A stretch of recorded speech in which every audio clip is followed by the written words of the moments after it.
10 जनवरी 2025 को समाप्त हुए हफ्ते में शेयर बाजार ने पोर्टफोलियो निवेशकों को निराश किया। इंडिविजुअल स्टॉक्स में भारी गिरावट देखने को मिली। एफआईआईज की भारी बिकवाली के बीच घरेलू संस्थागत निवेशकों के निवेश ने बाजार को थोड़ा सहारा जरूर दिया। वहीं दूसरी ओर रिजल्ट सीजन के दौरान और केंद्रीय बजट और डोनाल्ड ट्रंप की प्रेसिडेंसी से पहले बाजार नर्वस नजर आ रहा है। हालांकि टीसीएस के नतीजों ने आईटी इंडेक्स को थोड़ा संभाला बीते हफ्ते के आखिरी कारोबारी दिन यानी 10 जनवरी को।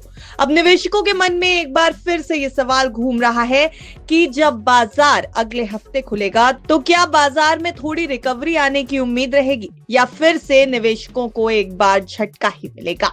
आईटी शेयरों के अलावा कहीं दम पिछले हफ्ते दिखा नहीं है, इसलिए बाजार के मूड माहौल को समझने के लिए चलिए एक नजर डाल लेते हैं पिछले हफ्ते के कुछ इंपॉर्टेंट इंडिसेस पर और फिर बात करेंगे कि शेयर मार्केट में क्या कुछ एक्शन देखने को अगले हफ्ते मिल सकता है। अगर एक बार आंकड़ों पर नजर डालें तो बीते हफ्ते निफ्टी लगभग 0.3% गिरकर 23,431 के लेवल पर क्लोज हुआ है। वहीं निफ्टी बैंक की बात की जाए तो ये 0.5% गिरता नजर आया। निफ्टी बैंक 48,734 के लेवल पर क्लोजिंग देकर गया। निफ्टी मिड कैप सिलेक्ट में अच्छा खासा दबाव देखने को मिला है। लगभग 6% टूटता हुआ ये इंडेक्स 12,283 के लेवल पर कारोबार बंद करके गया। अगर सेक्टर स्पेसिफिक नजर डालें तो आईटी को छोड़कर लगभग सभी सेक्टर्स आपको लाल रंग में नजर आएंगे। आईटी में हालांकि 2% की बढ़त जरूर नजर आई, वो भी टीसीएस के नतीजों के बाद। उसके अलावा अगर देखा जाए तो FMCG, pharma, auto, financial services ये सभी स्टॉक टूटते नजर आए। ऑटो और फाइनेंशियल सर्विसेज में 4% से ज्यादा की गिरावट। प्राइवेट बैंक 4.5% की गिरावट देते नजर आए हैं। मेटल सीपीएसई में 6% के आसपास की गिरावट दिखी। एनर्जी में 6% के आसपास की गिरावट। मीडिया और रियलिटी में 6.5 और 8% की गिरावट देखने को मिली। पीएसयू बैंक्स में सबसे ज्यादा गिरावट देखने को मिली है। 8% गिरते नजर आए पीएसयू बैंक बीते हफ्ते। अगर स्टॉक स्पेसिफिक बात की जाए तो टीसीएस ने बीते हफ्ते 4% की तेजी दिखाई और निफ्टी 50 का टॉप गेनर बनता दिखाई दिया। वहीं निफ्टी 50 के टॉप लूजर स्टॉक की बात करें तो वो बना श्रीराम फाइनेंस, जिसने लगभग 13% के आसपास की गिरावट दर्ज की है। खैर, ये सब कुछ तो बीते हफ्ते हो गया। सवाल ये कि आने वाला हफ्ता बाजार के लिए कैसा होगा।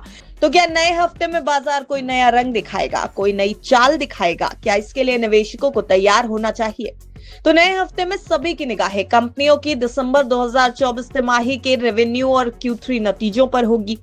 बाजार के मौजूदा वैल्यूएशन फिलहाल इतने महंगे नजर नहीं आ रहे हैं। बाजार बेहद ही अहम लेवल्स पर है। अब यहां से आर या पार की स्थिति बनती दिखाई दे रही है। बाजार नतीजों से पहले ही काफी हल्का हो चुका है। अगले हफ्ते अगर देखा जाए तो रिलायंस, इन्फोसिस, एचसीएल टेक, एक्सिस बैंक जैसी बड़ी कंपनियों के नतीजे आने हैं जो बाजार के लिए बेहद अहम ट्रिगर होगा।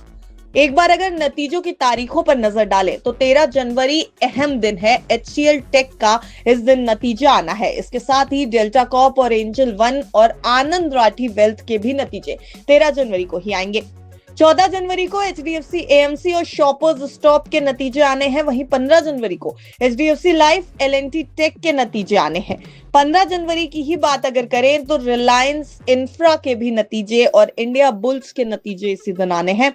वहीं 16 जनवरी को रिलायंस इंडस्ट्रीज के नतीजे, एक्सिस बैंक, इन्फोसिस, एलटीआई, माइंट्री और हैवेल्स के नतीजे आएंगे। इस लिहाज से 16 जनवरी बाजार के लिए एक अहम तारीख मानी जा रही है। इसके अलावा 17 जनवरी की अगर बात की जाए तो इस दिन विप्रो के नतीजे, एसबीआई लाइफ के नतीजे और आईसीआईसीआई लंबार्ड के नतीजे आने हैं। इसके साथ ही साथ 17 जनवरी को स्टील स्ट्रिप के और 5 पैसा कैपिटल के भी नतीजे आएंगे। वहीं 18 जनवरी को कोटक बैंक और चेन्नई पेट्रो के साथ साथ आरबीएल बैंक अपने Q3 रिजल्ट्स जारी करेगा। इन नतीजों के अलावा अगर बाजार के पास कुछ अहम ट्रिगर्स हैं तो वो है अगले हफ्ते होने वाले कुछ नेशनल और ग्लोबल इवेंट्स। जैसे 13 जनवरी को भारत के दिसंबर रिटेल महंगाई के आंकड़े आने वाले हैं। 14 जनवरी को भारत के थोक महंगाई के आंकड़े आएंगे और 15 जनवरी को एफओएमसी के मेंबर विलियम्स की स्पीच होनी है। 15 जनवरी को ही भारत के दिसंबर एक्सपोर्ट इंपोर्ट के भी आंकड़े आने हैं और 15 जनवरी को ही दिसंबर के अमेरिका के महंगाई के आंकड़े आने हैं। इसके अलावा 17 जनवरी को भारत के बैंक लोन ग्रोथ, बैंक जमा के आंकड़े आने हैं और 17 जनवरी को भारत का फॉरेक्स रिजर्व भी अपने आंकड़े पेश करेगा। 17 ही जनवरी को अमेरिका का इंडस्ट्रियल प्रोडक्शन का भी आंकड़ा आना है और ये कुछ इंपॉर्टेंट इवेंट्स थे जो बाजार की चाल पर असर डाल सकते हैं। तो अगर ये समझा जाए कि अगले हफ्ते बाजार की चाल कैसी होगी तो समझिए कि बाजार में फिलहाल मिड कैप शेयरों का सुपड़ा साफ होता दिखाई दे रहा है। कंपनियों के नतीजे बेहतर रहे तो ही बाजार में अब शॉर्ट कवरिंग आएगी। इस समय बाजार बेहद ही अहम स्तर पर कर रहा है कारोबार, क्योंकि यहां से आर या पार की सिचुएशन बनती नजर आ रही है। निफ्टी 23,300 और 23,400 के जोन को बचा रहा है। हालांकि एक्सपर्ट्स का निवेशकों को यही कहना है कि वो घबराए नहीं, गिरावट में नियमित निवेश को जारी रखें।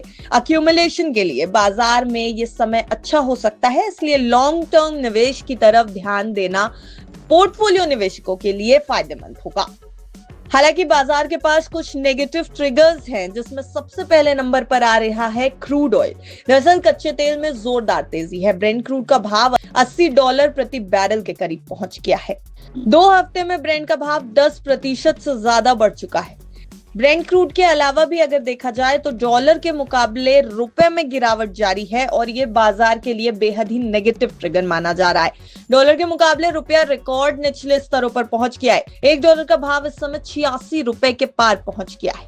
विदेशी निवेशकों की ओर से बिकवाली भी बाजार में जारी है। जनवरी में अब तक 21,357 करोड़ रुपए के शेयर विदेशी निवेशक बेच चुके हैं और बाजार के लिए विदेशी निवेशकों की तरफ से हो रही बिकवाली बड़ा नेगेटिव ट्रिगर माना जा रहा है।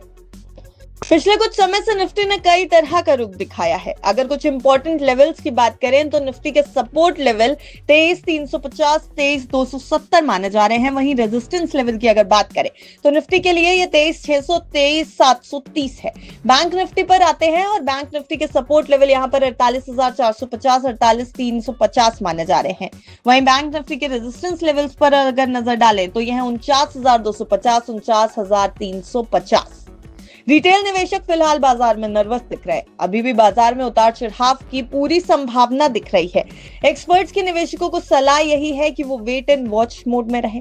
लॉन्ग टर्म के लिहाज से अक्यूमुलेशन के लिए बेहतर समय देखा जा सकता है।